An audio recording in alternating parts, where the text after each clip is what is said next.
Peace to the family, peace to Black Power family. Welcome to another. This is the second episode of the day already. We still got two more today, and we got the man, the myth, the legend in the building. BX on, Bossedup Staxx in the building. What's going on with you, King? How you? I'm good, King. First and foremost, let me correct you. I am definitely from Harlem or whatever. Oh, you a I am Harlem dude? My bad. No like disrespect. I thought, I'm definitely I from thought, Harlem. this was BX. You know what I'm saying? Harlem in the building. My bad. No Yeah, I'm disrespect. look. But shout out to the Bronx still in all. It's a lot of good people out there. I know a lot of good people. Artists, Star Smiles, T Sexy, my man Iron Sheik. It's a few great artists out there rather. And they doing it on major levels or whatever. So y'all should go check them out. But I just happen to be from Harlem. You know what I'm saying? The home of the legends. Yeah. The home, you know what I'm saying? The home of fashion, the home of everything. Mm, okay. All right. So how you get your start in doing what you're doing? Let's talk about your start, like your beginning. As far as what though? As far as life, what was you doing? You know what I'm saying? Like what was your life like? Like let's go through the transitions, the stages. You know what I'm saying? Like you a Harlem dude. You just established you a Harlem dude. So now you got to get into what that mean and what that is. You know what I'm saying? So we could set the stage. You know, like everybody watching The Godfather, Harlem, and all that stuff. Now you understand what I'm saying? So like you say you're a Harlem dude now. We So had the we so had like the pay in full bef- before we got the Godfather in Harlem. It should have been like in reverse. You see what I'm right. saying? But I mean, it is what it I is. don't knock it either way. That's what when you from Harlem and you from the Mecca of fashion, you able to do stuff like that. Um, Mm. but my grandmother came to Harlem in 1941. She had my mom in 1961. My mom had her first kid 76, then another one 79, another one in 82. Then I was born in 87. My younger brother, my younger sister 88 and 89 or whatnot. And like that's the history of my particular Harlem situation. My father, even though I don't we don't really know each other well or whatnot, he's from Harlem, very well known or whatever. I one thing I do respect about him is that I've never heard anything bad about him. Um, in regards to his street morals, Mm. oftentimes you hear like, "Yo, your pops was a rat," or whatever. Your Uh, pops was a rapo. There's none of these attachments attached to my particular father. So that's one thing I respect. I could shake his hand for that. Anything else outside of that, I didn't learn anything from him or whatever. So I can't, I just it is what it is. But I do respect him because he kept the moral code. that's important. That's really important. So growing up, like how did you get your start? Like how did you get in? Like how did you acclimate to your environment? What were some of the lessons that you learned, or some of the lessons you wished you would have learned coming up as a young G that you could share with some of the people out here now? Some of the lessons that I just wish that I would have learned coming up was that all of these older dudes is liars. A lot of these Mm, rappers is liars. Um, if you pay attention well enough, you'll know that it's just their art, not necessarily that they lying, but it's art for them or whatever. They get paid to be somebody that they're not. Um, and I wish that I would have known that. I actually wish that I would have had someone to push me to be better growing up or whatever. But I'm a product of my environment. I was raised around the drug dealers. I was raised around the jux artists, the scammers, the I was raised around these dudes, and I became a part of that. And um I'm not ashamed of it. I feel like I wouldn't be the man that I am today if I didn't experience it. I love kids. I don't care. I've never seen a bad kid. I saw a lot of disrespectful kids. I've saw mm, so many different things, but I understand because I was a kid that needed um a certain level of intimacy with an adult, effective counseling, effective teaching, TLC, different things of that nature, and I didn't receive it. So now when I see young adults or young kids or whatever, I try to be the positive role model in their life, and I tell them real life stuff about my life. I don't want to talk about nobody else's life. I could care less about hearing about somebody else's life when I'm trying to tell you something that you don't have to experience. All right. So this transition, like you learn things from the game. You see what I'm saying? You learn things from the game. You learn how to maneuver. You see what I'm saying? Like what was some of them takeaways from it? Indiscriminate because the game is the game, whether it's the corporate game or it's the street game. It's the same kind of game. You see what I'm saying? The But the cats might rules, get caught the up with the. rules, But the rules change depending on where you at, right? So, if you're in corporate America, it's okay to tell. If you in the street game, um, it's not okay to tell. So the rules change based on where you at, and this is why I um I always tell people like whatever you're doing, you have to check a person's resume. You can't sit there and think that a person that was raised in school, always had a 9 to 5, all these different things is automatically gonna punch somebody in the face with you, right? Or a person that never been in a situation won't tell on you. You always want to check a person's resume so that you won't feel like the asshole at the end. mm,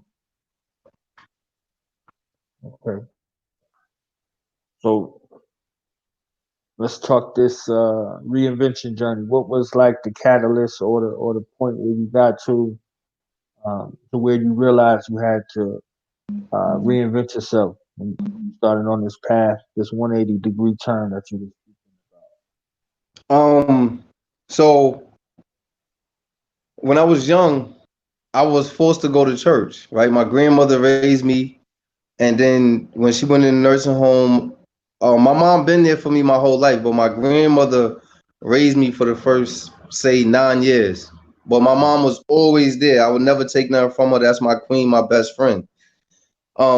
So when my grandmother had went into the nursing home or whatnot, I stopped going to church.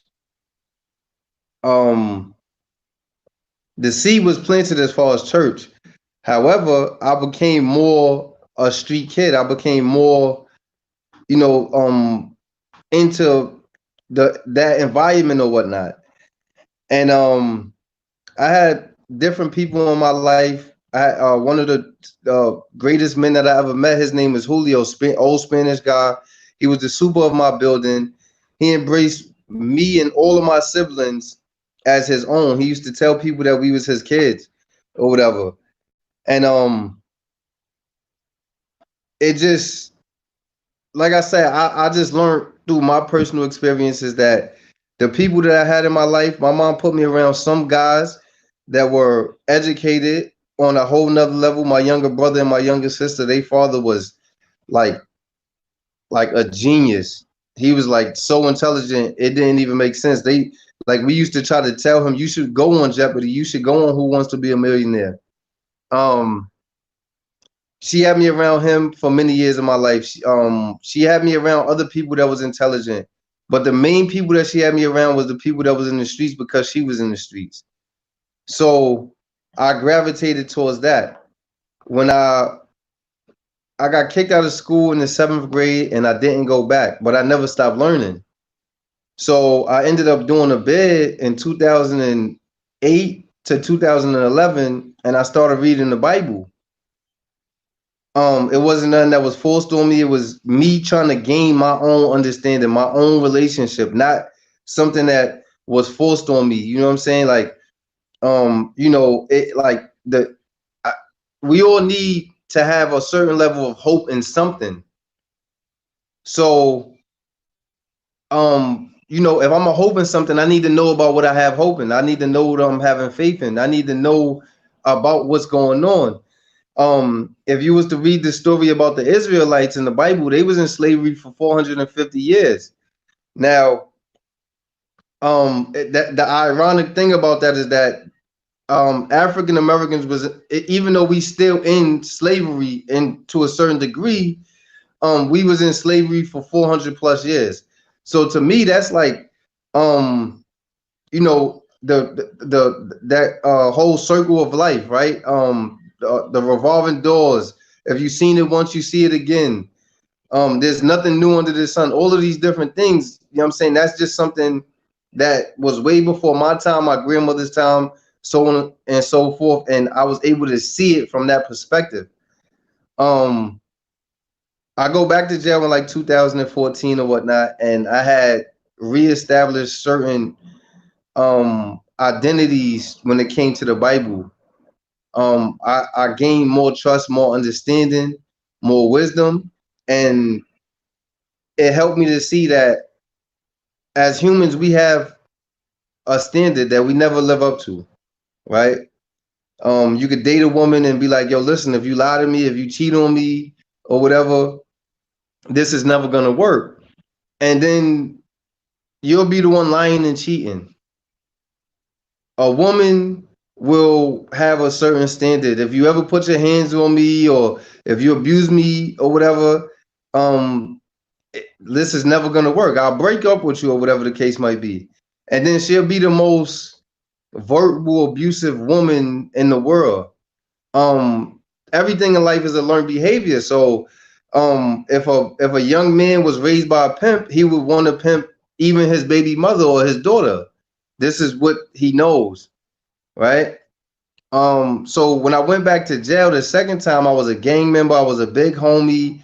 Um, I was still trying to figure out the pros and cons of being a big homie and the street life and all of these different things. And I only thing I could think of was coming back to jail and being around people as far as the gang life that didn't really care about me. Being blood, we were supposed to be against oppression. We became the oppressors. We became the ones that was oppressing. Um, we started beefing with each other because we migrated certain different areas and spots. Um, so what I took from it was this is nothing that I signed up for, and this is nothing that I want to be a part of.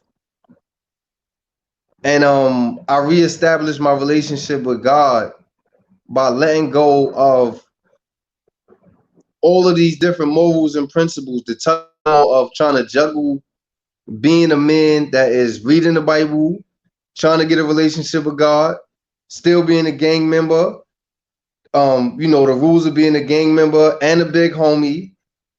The me being a street man, because it's certain codes that you got to follow in the streets, and still having to be a family man.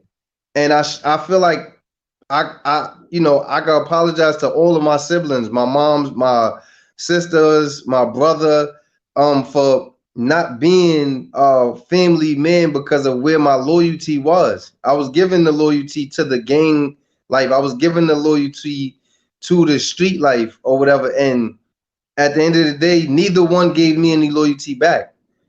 During the time in which I spent in prison, it was my family that was there for me and not the gang members, not the street guys, not the what I'm saying, so on and so forth. And at the end of the day, it helped me to see things from a clearer perspective.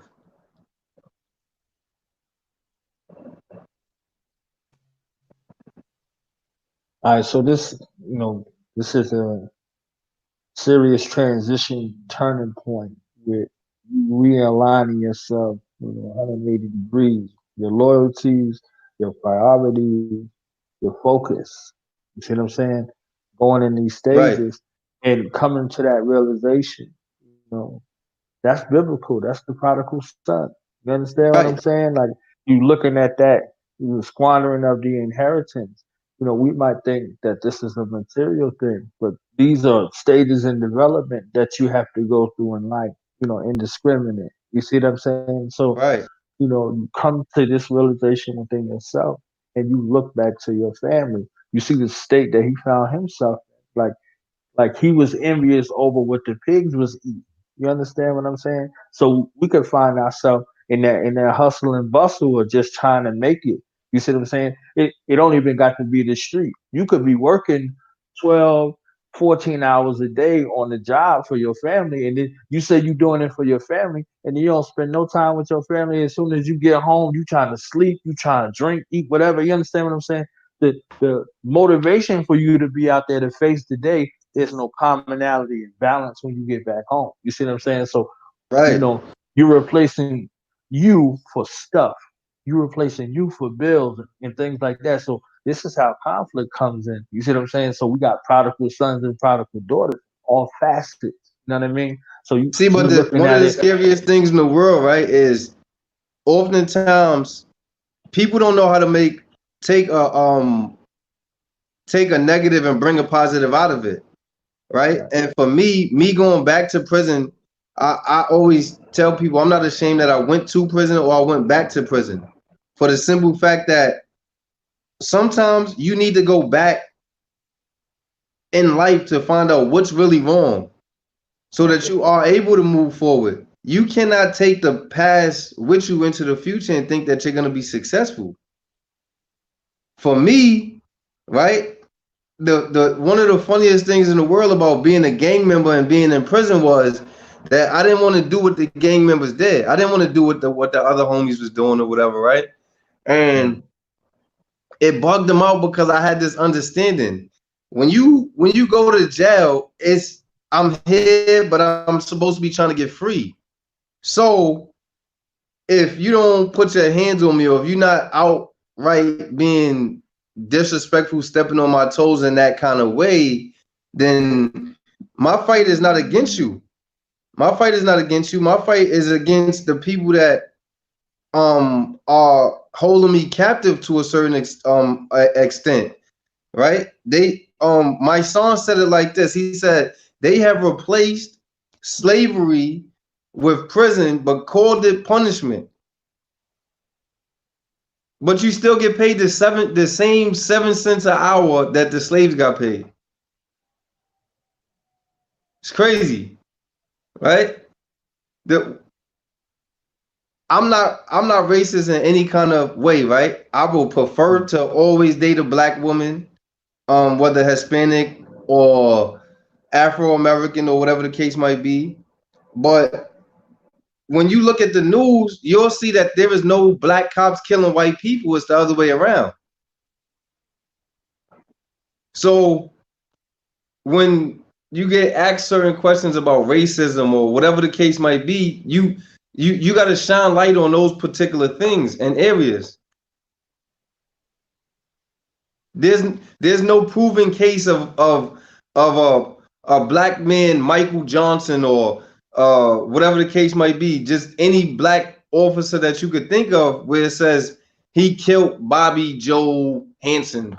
You know what I'm saying? Like it's not black cops killing white people. It's the other way around. But we get penalized for the different areas and situations that they feel deemed according to the statute that they set for us to be punished.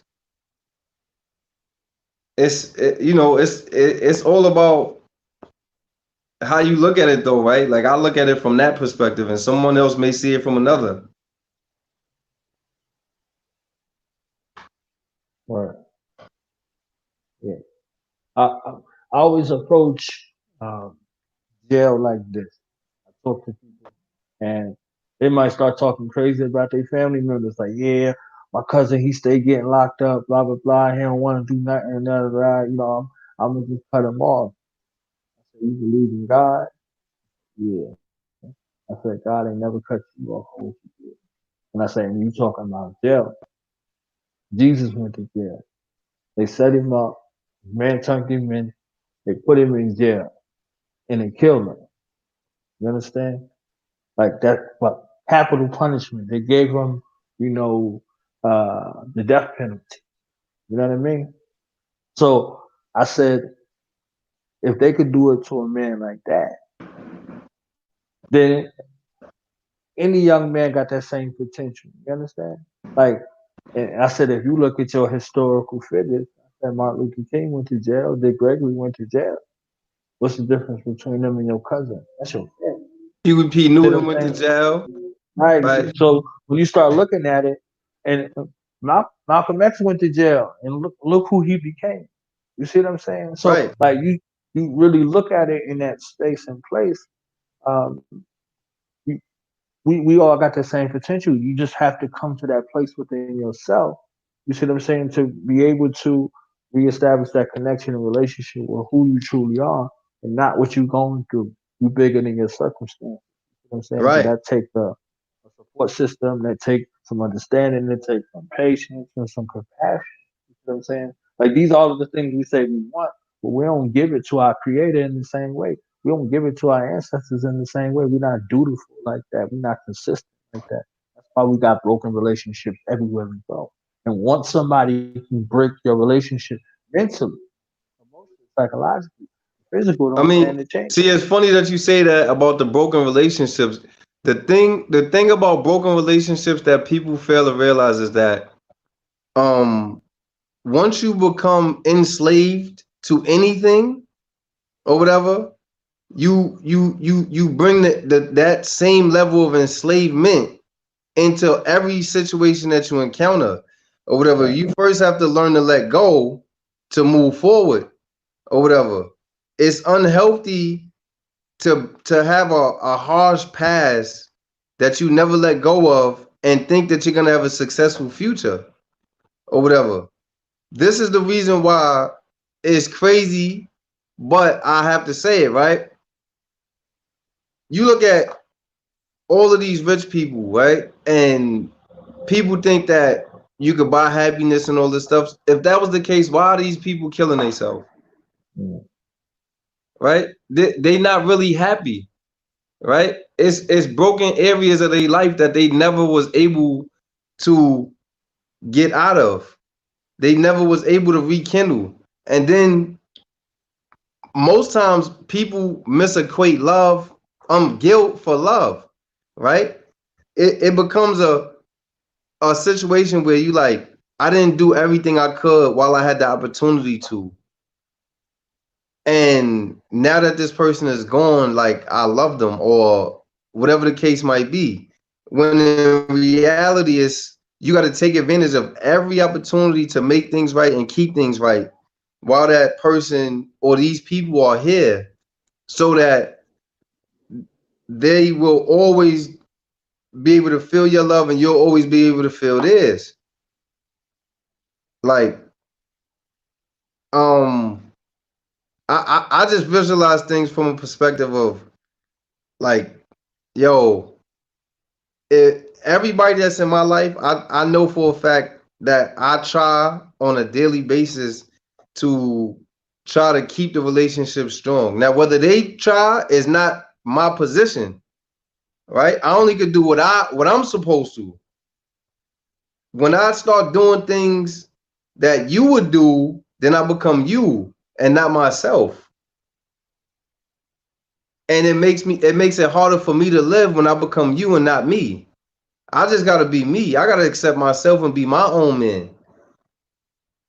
Like, and that's the problem with broken areas or whatever. Is I didn't take advantage of the opportunity when I had it. Most parents, if you start to look at the parents nowadays or whatever, I got a friend that um she forces her daughter to play basketball because she didn't make it to the WNBA. She tore her ACL or whatnot, right? And her daughter is like, me and her, I'll be taking her daughter to train, and her daughter's like, I'm not trying to go to the WNBA. And when she talks about it, I could tell the hurt, I could see the hurt or whatever. But I also understand. Well, I don't understand it, but I see that her mom is trying to live her dream through her daughter instead of letting her daughter create her own dream. Like, and like I said, it breaks up. It leaves room for error. Anything that's ineffective is going to leave room for error.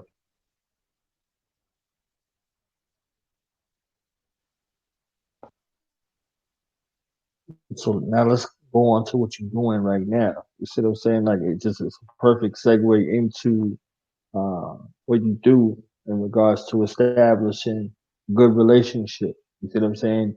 Like a true testament to that whole thing. You know what I mean? Like what you're doing in regards to what you've been doing since you've been back home. You know what I mean? Let's talk about that, and let's talk about some of the lessons that you done learned thus far from what you've been doing. Um, so what I do is I just believe in giving back in every way, shape, and form. I feed the homeless or whatever. I don't celebrate holidays, so I feed the homeless on Thanksgiving, Christmas. It doesn't matter to me or whatever. I've been a part of two male role model days out in the Bronx or whatnot. These young men, I know how it feels to see someone bullied. I've never been bullied. I know how it feels to see someone bullied for not having a haircut or a fresh pair of sneakers or whatever the case might be. And you know, every day you hear the stories about someone getting bullied for whatever reason, right? Because you're white, you get bullied. Because you're a Jew, you get bullied. And these same young people, 15, 12, they killing themselves. The scariest thing in the world is that there's more young people. I'm 32 years old. I'll be 33 next month. It's more young people dying before 18 and at this time than I've ever seen in my life or whatever. It's more young people dying at between 16 and 12 than it is people dying at my age or your age, whatever your age is, right? So I just found a way to take advantage of it where I'm able to cut these young men here and talk to them and give them real life guidance about how to progress in life. And when I see a certain level of anger within them for whatever the situation might be, I tell them, you got to do what you love so that you can let go of your anger. So if you was to look behind me, right, like this is my work right here, right? This is my work, right? I love I love to see when I bring something from that to this, right? This is an after picture. But if you was to see the wall prior to my work, you'd be like, oh, now you did that. Or when I sand and strip floors or whatever it is, I like to bring it from this to that because it's about how other people feel. I enjoy making other people feel good. I don't know how people feel about making me feel good, but I enjoy seeing people happy. I believe that if you really deal with a person, a win for them is a win for you. We supposed to be winning together. The biggest problem I noticed with our particular people, African American people, Hispanic African American people, so on and so forth, is that generally you never really hear white people bash each other, right? They just started to bash Trump because of whatever the situation is. When when all of these white people go to jail and they on the news for rape or sexual assault or whatever the case might be, you don't hear white people like fucking asshole. They never come down on each other publicly where you can actually hear it. But we do that to each other constantly. Fuck Bill Cosby, right?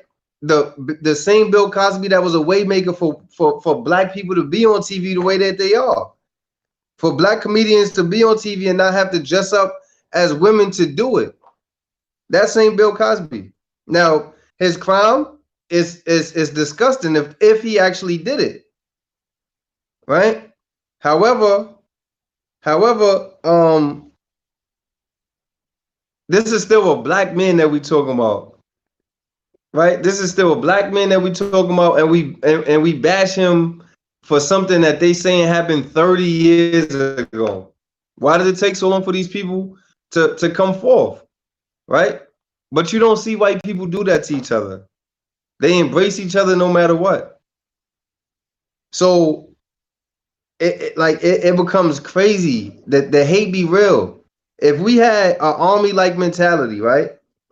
I challenge anybody that's watching this. Watch an army movie, right? You watch any army movie, everybody does something different in the army to accomplish one goal, and that's to win the war, right? You in the Right. middle of a war, you got one man, he's loading the guns. You got five other men, they shooting the guns. You got two dudes, they hitting people with the Novocaine and carrying them to the helicopter so that they could get free and not die, right? Then you might have a person that's a praying warrior, um, like just so many different things. But they all do something different to accomplish one goal. It's no hate. I can do that better than him. I can shoot better than him. I can do that in the third better than him. It's not that kind of situation or whatever. So they are able to succeed. Success is the end result. But we don't teach as people, right? What white, black, orange, we don't teach success. We teach hate. This is how haters respond to that. If we was teaching success, if we was teaching love, if we was teaching these different things, if we was actually teaching be teachable so that you could learn, you would see the result of being successful. But like I said, I cut hair. Um, I don't mind speaking. I speak up for what's right. I used to be on the wrong side when I was a gang member and lost. Now I'm intelligent and I'm here, so I speak for what's right. I'm on the right side, and I don't have to be a cop to be on the right side. I don't have to be a fireman to be on the right side. I just got to be me and teach what's right. Like, um, I don't know. I just know how to be flexible and transparent, and that's where I'm particularly at this particular moment in my life. And the most important thing that I do is I'm into God. Like I'm into God. Like like that's just what it is. I'm into God. And I don't mind a person calling me for prayer. I don't mind a person speaking to me about God. I don't mind giving a person advice or whatever that's gonna help them become better. Um I've painted and done work and had people on the phone with me while I'm working just because I didn't want them to do anything crazy to themselves. And it's crazy because I remember there's one lady, she don't speak to me no more. She kind of professed that she loved me or whatever the case might be, and she assumed that I wouldn't date her because of whatever her past was like or whatnot. And I didn't even look at her past. I didn't care about her past. I didn't see her past. When she was out there and doing the things she was doing, I was doing what I was doing or whatever. Now, I never did drugs in my life. I drank, but I ain't never smoked weed, cigarettes, uh, coke pills. I never did none of these things. Um, but I actually saved her life or whatever. She was going through a horrible bleed to the point where she was talking about killing herself, and I'm like, yo, where you at? And I pulled up on her and I talked to her for. I had to talk to her for a half an hour, and like the thought just went away. She didn't think about killing herself at the end of that conversation, and we was like super cool and whatever the case might be. But once she professed her love and all this stuff, and it didn't go the way that she wanted it to go, um, she just she don't talk to me no more. If I ever if she's following somebody that I'm following, and then I start talking about LeBron James, she calls me all kind of names or whatever the case might be. But I just try to put myself in a position where a person knows for a fact that they have someone that they can count on, whether it just be for advice or if I have a couple of dollars to spare. Um, that's just something that I'm all about. I'm all about enhancing. We was created to enhance each other. You got great qualities within you, and I got great qualities within me, and we gotta pull out those great qualities and lift them up, help you to elevate to the next level of who you are. The word, one of the smallest words that I ever read that has the biggest meaning is apex, right? Apex means highest point or peak. When I think about Apex, I think about the symbolicness of um Dragon Ball Z, right? Every Dragon Ball Z character tries to become Super Saiyan or whatever. And like that's the highest level that you can be, right? That's what Apex is. You got to be the highest you possible. You got to become the highest you that you can be. For you, not for me, but if I'm able to pour into you, if I'm able to help tap into who you are and help you to continue to develop the best you possible, then everything is gonna work out.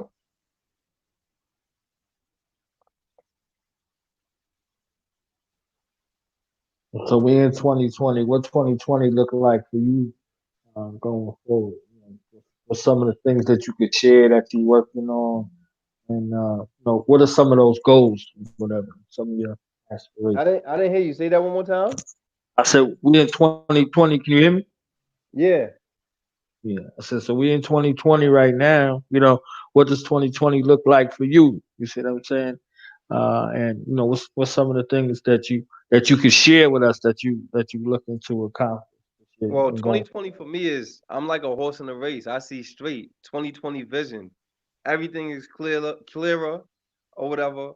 And I look forward to continuing to establish my home improvement company. I look forward to continuing to promote parties or whatever, continuing to network and rub elbows with the right people. The Bible, Proverbs 27:17 says, as iron sharpens iron, let a man sharpen the countersense of his friend.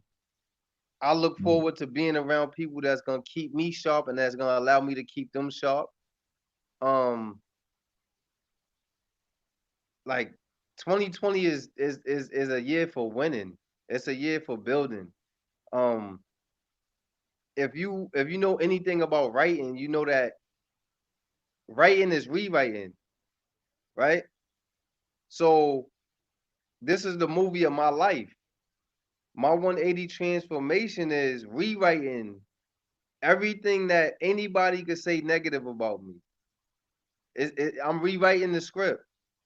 I got to be the star of my own movie, and I can't let co-stars dictate the outcome of how my movie ends. I know that society has a certain level of how they gonna look at me or how they gonna break down who I once was. But I always say, if you judge me by my past, you telling me I can't learn from my mistakes. They talked about Whitney Houston, right? When she was alive, but they talked about her worse when she died. Michael Jackson, same thing, right?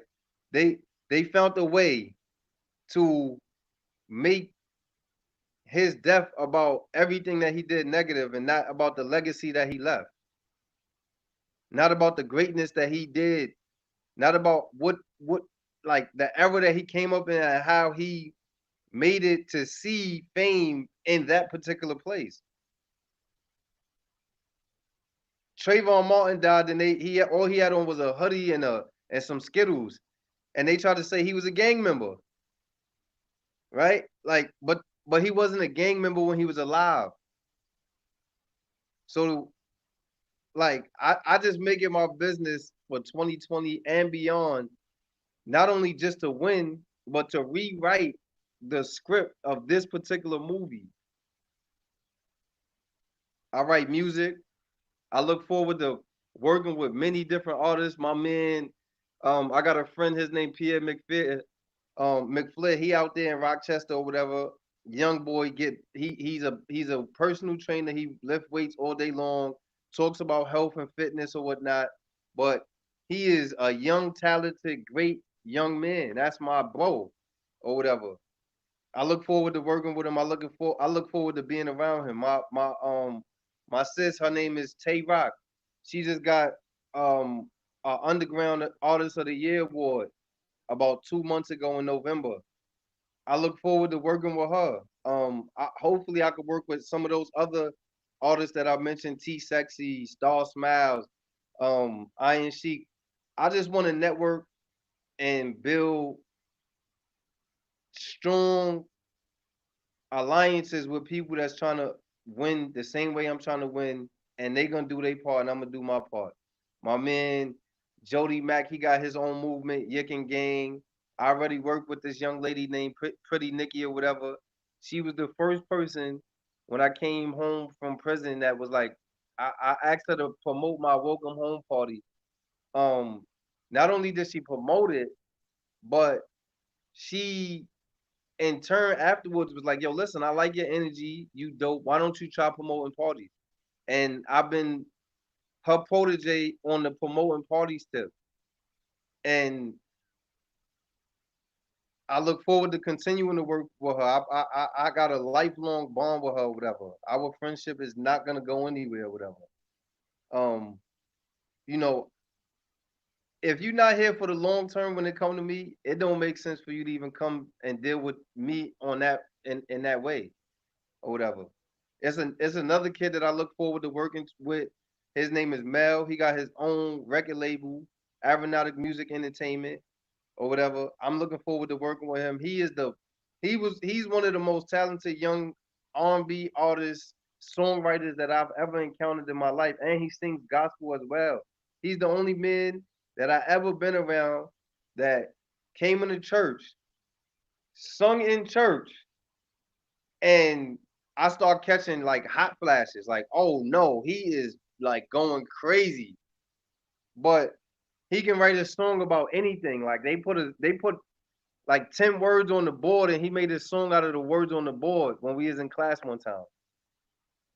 I don't know. I just want to be around great people with great energy that's looking forward to winning. If you're not trying to win, you wasting time. Like what do you what is the main objective here?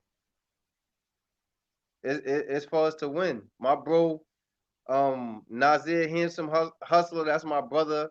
I look forward to just doing something with him. It don't have to necessarily be anything musically or whatever. We do things all the time, or whatever, partying and bullshitting. But I look forward to just working with him or whatever, taking this to a whole nother level. That's what it's about. 2020 is about taking it to a whole nother level, a level that we haven't yet seen. And not only that, it's about teaching, right? One of the scariest things that I'm starting to really see more and more is that they they in schools nowadays they teach us about our history and put limitations on what they teach us, right? So you can walk up to a young man right now and ask him about Martin Luther King or Malcolm X, and he'll tell you about Martin Luther King or Malcolm X. But he won't be able to tell you about Marcus Garvey or Huey P. Newton, Bunchy Carter, or Sojourner Truth, like he won't be able to tell you about these particular individuals because they're not teaching us about our history, right? They're not teaching us about our history.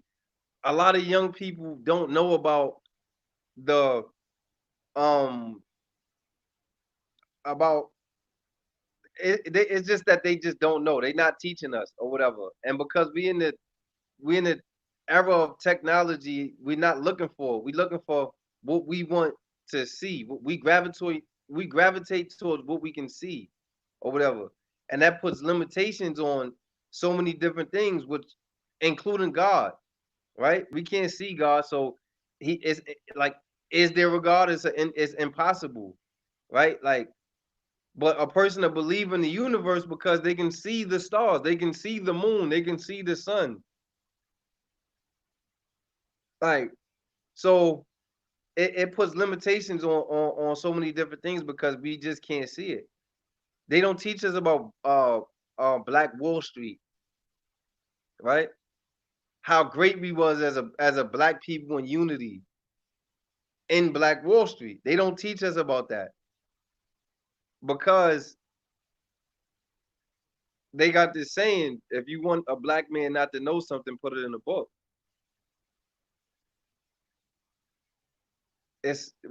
We became our own worst enemies. But like I said, me personally, I look forward to win, and I look forward to winning with anybody that's trying to win. If you don't know it, you could come holler at me, and if you do know it and You got the blueprint to how to win. Don't be afraid to teach it. Like how we gonna be friends or family or even cordial if you winning and you don't want me to win? Like I want my people to win, so I'm trying to be around. Not I don't think nobody's a loser, and I understand that just because you fail don't make you a failure. So if you ain't trying to win, though, it don't make sense for us to be in the same conversation, the same. You don't try to get in my presence. Like 2020 is about winning.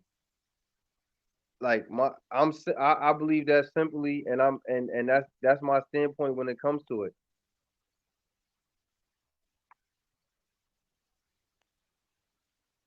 All right, so we're gonna wrap Huh? it up. I said we're gonna wrap it up. I gotta have you back for like a part two or something like that. You understand what I'm Now we saying? could So we could get some more. Before we go, you got any acknowledgments? Anybody you want to shout out? Shout out your social media and how people could get a hold of you. For your business and for the services that you provide. before I do that, I just want to say this, right? I Fantasia was on the Breakfast Club recently, right? And she was speaking about women that have a problem submitting because of being the mother and the father, or being the breadwinner, or whatever the case might be, right? And the Bible honors being submissive, right? It honors that. So if you are a woman that's single or a woman that's in a relationship and you have control issues, or you have um a certain level of I have to do this my way, or whatever the case might be, you have to learn how to be transparent and submissive, or whatever.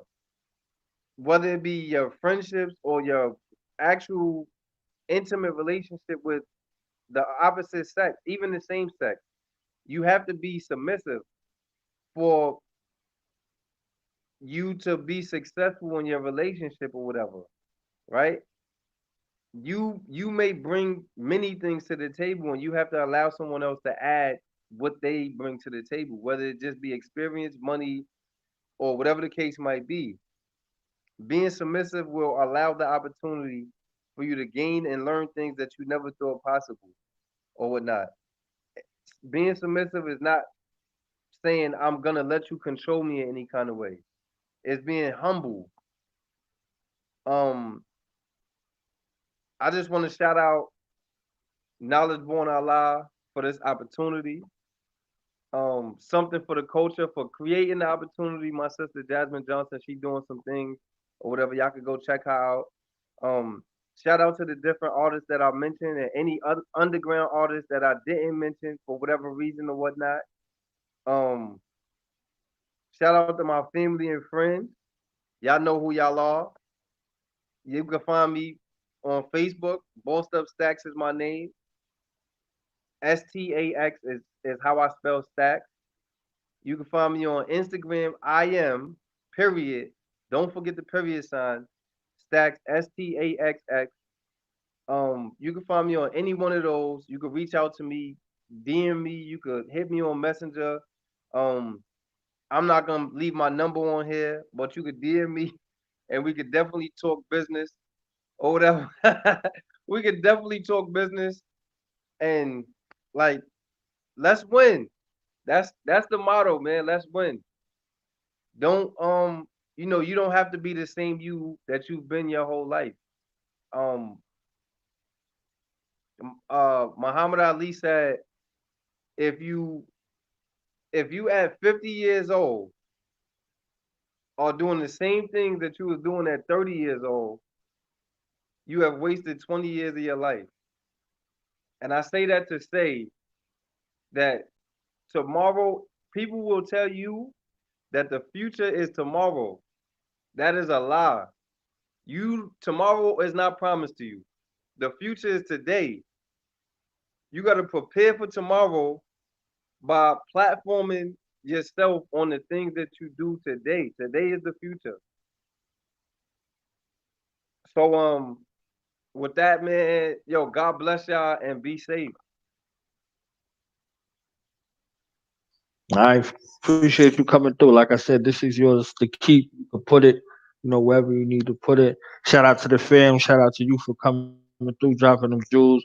We definitely gonna have you back on the broadcast. Soon we have to set that up. You know what I'm saying? So you could come back. You know what I mean? And drop some more of that You should wisdom. set it up. You should set it up where we have a few other people here. It'll be a great circle. Great. Right. It'll be like a great circle of great minds. Yeah, we We gotta could get boss. Jazz up We here. could we could boss We talk. could we could boss talk. We You could know what I'm boss saying? talk. Yeah, we're gonna set that up, man. We're gonna set that up. Word. Right.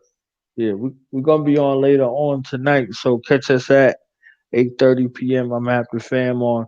And we out of here. All right. Peace and Peace. blessings, King. Peace.